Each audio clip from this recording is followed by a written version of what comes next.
Okay, so today I'm going to talk to you about the plunge router. We've already talked about the table router. When we're using the table router, the router is stationary and we're moving the piece of work through the router. And when we're using the plunge router, the piece of work is stationary and we move the router through the piece of work, okay? In some situations, a plunge router will work better than a table router and vice versa. So if I have like really big panels, big pieces, like if I've got a top on a desk or something like that, it's very awkward. You know, that's a situation where I would want to move the router through a stationary piece because it's so large, okay? So, as always with any tool, you know, make sure you're wearing safety glasses. Make sure you tied up any loose ends, jewelry, hoodie strings, shirt tails, things like that.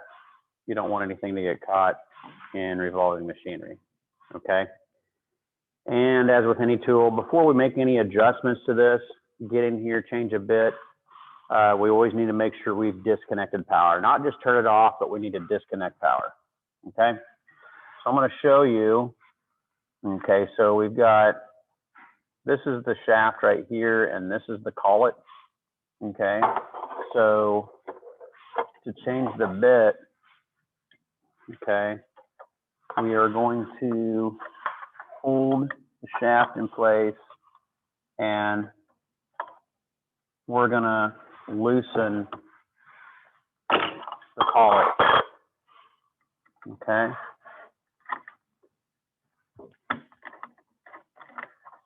Okay, there you have it. That's a 1/2 inch collet or a 1/2 inch bit. I also have 1/4 inch. It's just a matter of picking the bit that you want to use for your work. This is a round over bit. Okay, of course I've got the power disconnected. I'm going to tighten this bit up.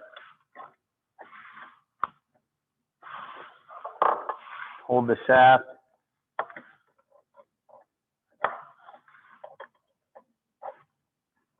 Okay, call it nice and snug. That's not going anywhere.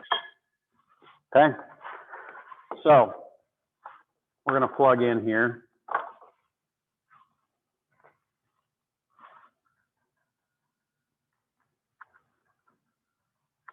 Okay,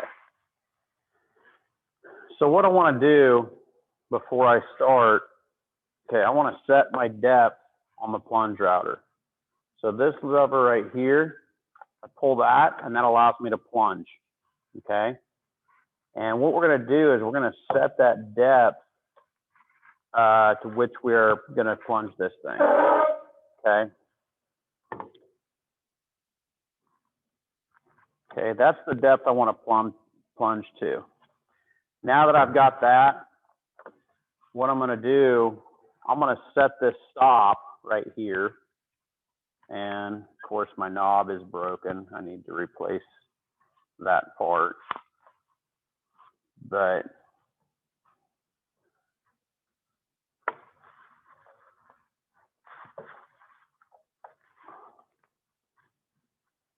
okay, I've got that stop set so that when I take it out of the plunge position, I can take it out of the plunge position after I've made a pass, which is what I want to do with the plunge router. So that router bit isn't sticking out the bottom, which is dangerous. Okay, so after I've made a pass, I release that, take it out of plunge position, and then I just take it back down to where that stop is, and it sets it back to the same depth every time. So it's important to set this depth stop before we start, okay? And after every pass, I'm gonna take it out of that plunge position, okay? So we've got the router bit spinning like this, okay? And what we wanna do, okay, is we need to feed against the rotation of the bit, okay? If I'm turning like this, if I were to go around it like this in a clockwise fashion, the bit would pull the router through the work. What I'm going to do is I'm going to go counterclockwise around the outside of a piece of work, and I'm going against the rotation of the bit. Okay, so taking my plunge out so the bit is not exposed. Okay, I'm going to start the router, plunge, make contact with the wood, make a pass. Okay.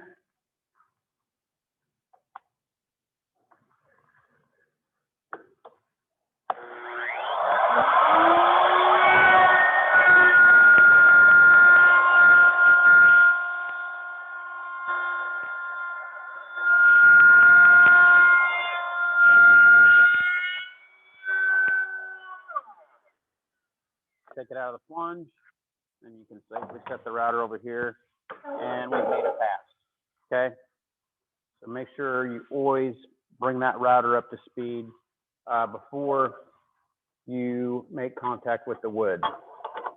Okay,